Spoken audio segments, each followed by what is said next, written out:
ലൂക്കോസ് 3:2. സഖരിയാവിൻ്റെ മകനായ യോഹന്നാന് മരുഭൂമിയിൽ വെച്ച് ദൈവത്തിൻ്റെ അരുളപ്പാടുണ്ടായി. യോഹന്നാൻ ഭൂമിയിൽ വന്നു പിറന്നത് പ്രത്യേക ദൈവീക നിയോഗത്തോടെയായിരുന്നു. തൻ്റെ മാതാപിതാക്കൾ ഏറെ നാൾ പ്രാർത്ഥിച്ചതിൻ്റെ മറുപടിയായി ദൈവം അവർക്ക് നൽകിയ പൈതൽ ദൈവത്തിൻ്റെ മാനവജാതിക്കായുള്ള രക്ഷാകര പദ്ധതിയുടെ ഒരു ഭാഗമായി തീരുവാനിടയായി തീർന്നു. നാം ദീർഘനാളുകൾ പ്രാർത്ഥിച്ച് കാത്തുകാത്തിരുന്ന് ദൈവത്തിൻ്റെ സമയത്ത് ദൈവം മറുപടി തരുമ്പോൾ അത് അങ്ങേയറ്റം ശ്രേഷ്ഠവും മാന്യവും ആയിരിക്കും. മരുഭൂമിയിൽ താനായിരിക്കുമ്പോഴാണ് തനിക്ക് ദൈവത്തിൻ്റെ അരുളപ്പാടുണ്ടായത്. ഒറ്റയ്ക്കായിരിക്കുമ്പോൾ, മറ്റാരും ഇല്ല, ദൈവം മാത്രം കൂടെയുള്ളപ്പോൾ, ഉറ്റവരും ഉടയവരുമൊക്കെ ദൂരത്തായിരിക്കുമ്പോൾ ദൈവത്തിൻ്റെ അരുളപ്പാട് നമുക്കും ലഭിക്കുവാനിടയായിത്തീരുന്നു. ലോകത്തിൻ്റെ ശബ്ദത്തിൽ നിന്നകന്ന്, ജീവിത തിരക്കുകളിൽ നിന്നകന്ന് ദൈവവും നമ്മളും മാത്രമായിരിക്കുന്ന സമയങ്ങൾ, അതേതു ജീവിത സാഹചര്യമായാലും അവിടെ ദൈവശബ്ദം നമ്മെ തേടിയെത്തുന്നു. അത് നമ്മെ വളർത്തുന്നതാകാം, ശുദ്ധീകരിക്കുന്നതാകാം, ബലപ്പെടുത്തുന്നതാകാം, നമ്മുടെ ദൈവവിളിയിലേക്ക് നമ്മെ എത്തിക്കുന്നതാകാം. അരുളപ്പാട് വരുന്നത് ദൈവത്തിൽ നിന്നാണെങ്കിൽ ദൈവം ശ്രേഷ്ഠമായതിൽ കൂടി നമ്മെ നടത്തി മുന്നേറ്റുവാൻ തന്നെയായിരിക്കും.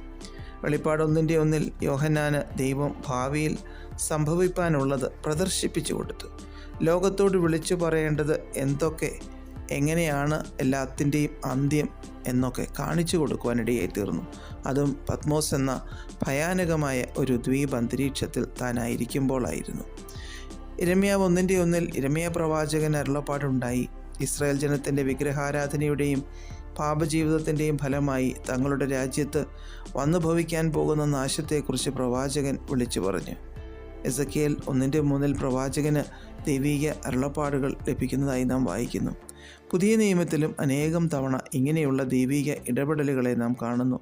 നമ്മുടെ ജീവിതത്തിലും ദൈവം നമ്മോട് അരുളപ്പാടുകൾ അറിയിക്കുന്നത് നമ്മുടെ സുഖ സമൃദ്ധിയുടെ മധ്യത്തിൽ ആയിരിക്കില്ല, ഒറ്റപ്പെടലുകൾക്കിടയിൽ ആയിരിക്കാം. അത് നമ്മെ നിത്യതയോളം നിലനിൽക്കുവാൻ ഉപകരിക്കുന്നതാകാം, അനേകർക്ക് പകർന്നു കൊടുക്കുവാൻ ഉള്ളതാകാം. എന്തായാലും ദൈവശബ്ദങ്ങൾക്കായി നമുക്ക് ചെവിയോർക്കാം, അത് നമുക്കനുസരിക്കാം, ദൈവകൃപയിൽ മുന്നേറാം. പ്രാർത്ഥിക്കാം. പ്രിയപിതാവേ, അങ്ങയുടെ ശബ്ദത്തിന് ചെവി തരുവാനും വിളിക്കനുസരിച്ച് മുൻപോട്ട് പോകുവാനും ഞങ്ങൾക്ക് കൃപ നൽകണമേ. യേശുക്രിസ്തുവിൻ്റെ നാമത്തിൽ ആമേൻ. God bless us all.